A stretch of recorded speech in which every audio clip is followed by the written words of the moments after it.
هو الواحد الفرد الصمد لم يلد ولم يولد ولم يكن له كفوا أحد أما بعد فأعوذ بالله من الشيطان الرجيم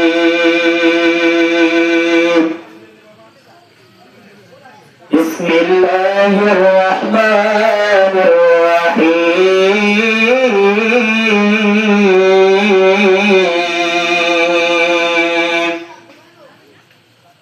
وقضى ربك ألا تعبدوا إلا إياه وبالوالدين إحسانا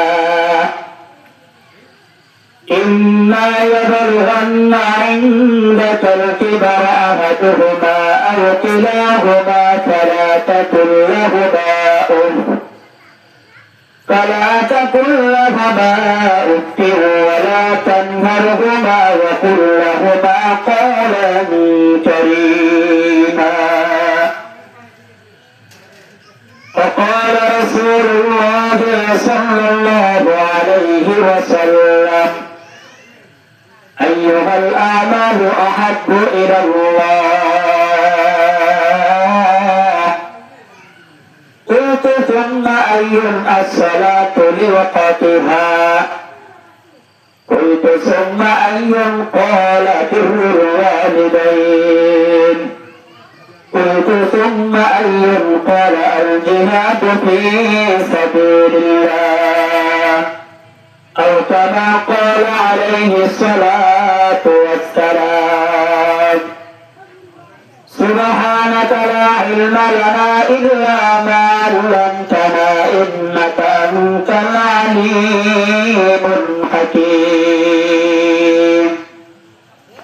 صدق الله العظيم وصدق رسوله النبي الكريم ونحن على ذلك من الشاهدين والشاكرين والذاكرين الحمد لله رب العالمين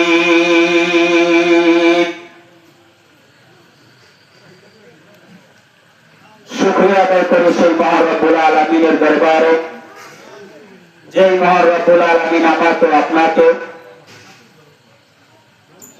আজকে এই দিনের যে কাজ রয়েছে সেই দিনের কাজের আল্লাহ তাআলা আমাদের সকলকে বসার তৌফিক দান করে দিয়েছেন এবং আমাকে কিছু কথা বলার এবং আপনাদেরকে শোনার তৌফিক দান করে দিয়েছেন। এজন্য সকলের দিন থেকে অন্তঃস্থল থেকে হৃদয়ের গভীরে থেকে কালিমাতু শুকরিয়া আদায় করি আলহামদুলিল্লাহ।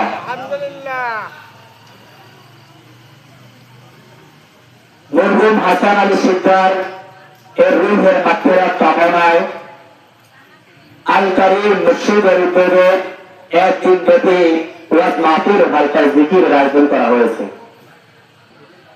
আমরা অনেকে জানছি আল্লাহ রাসূল সাল্লাল্লাহু আলাইহি ওয়াসাল্লাম তার হাদিসে কুদসির ভিতরে ফরমান নাইয়ুল্লাহু বিহি খায়রান ইউফাক্কিহু ফিদ্দীন আও কামা ক্বালা আলাইহিস সালাতু ওয়াস সালাম।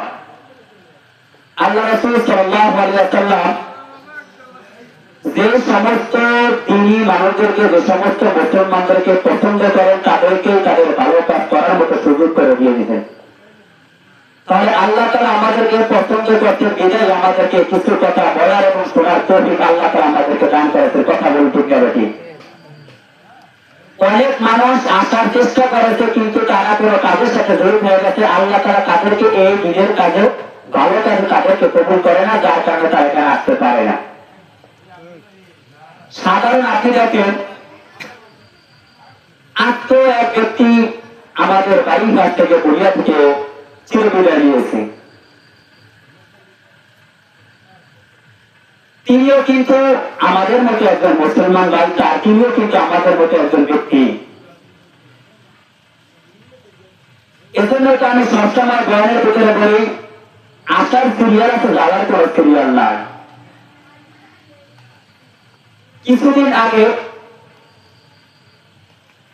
ছেলে বিবাহ করতে স্ত্রী সহ তার মাকে বাড়ি থেকে তার পরিবার 12 জন সদস্য নিয়ে তার বাড়িতে ফেরার পথে আল্লাহ তাআলা তাকে ওই রাস্তার ভিতরে দুর্ঘটনার মাধ্যমে দুনিয়া থেকে তাদেরকে বিদায় দিয়েছে। তাহলে কে কোথায় মৃত্যুবরণ করে কেউ জানে না। তাই আল্লাহ তাআলা আমাদের তারা তৌফিক আমাদেরকে দান করতে দেন। আমরা খুশি না দাদা? হ্যাঁ খুশি। আসলে দিনের কাজে লোক একটু কমই থাকে। এখানে যে একটা কনসার্ট করা হতো দেখতে না লোক পুরা লোকরণ্য হিসাবে পরিণত হয়ে যেত।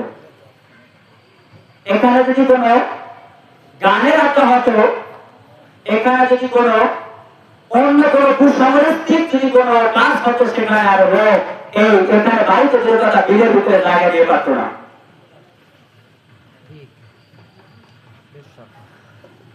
আমি আপনাকে সামনে যে আয়াতটা তেলাওয়াত করেছি, আয়াতের ভিতরে আল্লাহ তাআলা জানিয়ে দেন وَقَضَىٰ رَبُّكَ أَلَّا تَعْبُدُوا إِلَّا إِيَّاهُ وَبِالْوَالِدَيْنِ إِحْسَانًا। বান্দা একমাত্র ইবাদত করবে কার জন্য? আল্লাহর জন্য। কার জন্য? আল্লাহর ইবাদত করার পরে তিনি আল্লাহ তাআলা তার পিতা মাতার সঙ্গে সন্তানদের ভালো ব্যবহার করে সেজন্য নিজে দান করেছে। কারণ পিতা মাতা বড় দামি সম্পদ। ইবাদতের পরে তিনি বলে দিয়েছেন মা বাবার সাথে সৎ ব্যবহার করো। وَقَضَىٰ رَبُّكَ أَلَّا تَعْبُدُوا إِلَّا إِيَّاهُ وَبِالْوَالِدَيْنِ إِحْسَانًا إِمَّا يَبْلُغَنَّ عِندَكَ الْكِبَرَ أَحَدُهُمَا أَوْ كِلَاهُمَا। যদি তোমাদের ভিতরে তোমার পিতা দুনিয়া থেকে বিদায় নিয়েছে, তাহলে যদি সেখানে তোমার মা দুনিয়ার ভিতরে বেঁচে থাকে, অথবা তোমার মা দুনিয়া থেকে বিদায় নিয়েছেন, তোমার পিতা যদি দুনিয়ার ভিতরে বেঁচে থাকে, তাহলে তোমরা তাদের কাছে সৎ ব্যবহার করো। কে নির্দেশ দিয়েছে?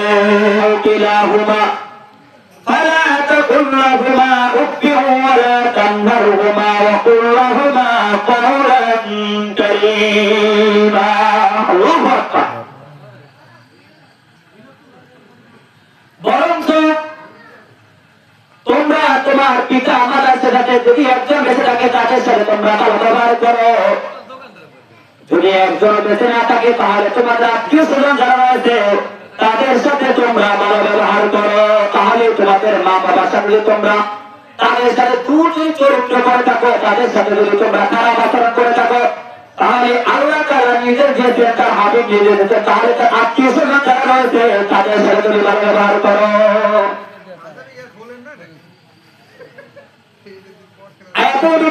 তারা জানিয়ে দেন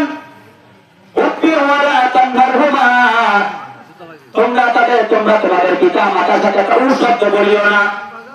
কিন্তু বর্তমানে আল্লাহ তাআলা তার আয়াতের ভিতরে পরে আয়াতের ভিতরে জানিয়ে দেন উপ্পিওয়ালা তানহারহুমা, একটা শব্দ জমক তো দূরের কথা, একটা শব্দ বলে পর্যন্ত তোমরা তোমাদের পিতা মাতাদেরকে তোমরা বলো না। কিন্তু আজকে সন্তান কি করে?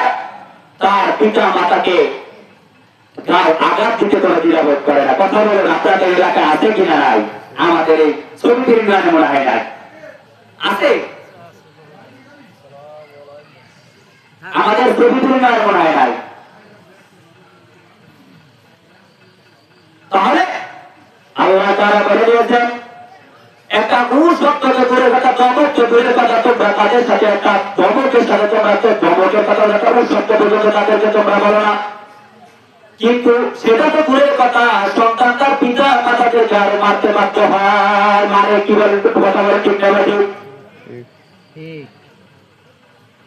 এখন জানতে হবে কিসের জন্য সন্তান তার মা বাবার সাথে খারাপ ব্যবহার করে। একটা কথা সবসময় খেয়াল রাখবেন, হযরত ওমর ইবনে আব্দুল আজিজ রাহমাতুল্লাহি আলাইহি জাহানকে যিনি শাসন করতেন, অনেকে নাম শুনছেন ওমর ইবনে আব্দুল আজিজ রাহমাতুল্লাহি আলাইহি। তিনি যখন আমাদের পৃথিবী শাসন করতেন, তার জামানায় এক ব্যক্তি তার সন্তান পিতা তার সন্তানের জন্য নালিশ করেছে। সে ওমর ইবনে আব্দুল আজিজ আমার সন্তান আমার সাথে খারাপ ব্যবহার করে, যেমন ভাবে আমরা যদি কোনো আপনার সন্তান যদি অপরাধ করে তাহলে আমরা চেয়ারম্যানের কাছে নালিশ যাই, আমার ছেলে এই দুর্নীতি করতেছে, এই খারাপ ব্যবহার করতেছে, এই কাজের সাথে জড়িত, এই আমার সাথে জড়িত, সুদের সাথে জড়িত, ঘুষের সাথে জড়িত, তথা যে অন্যায় কাজ করেছে এই অন্যায় ওমর ইবনে আব্দুল আজিজ নালিশ করলো।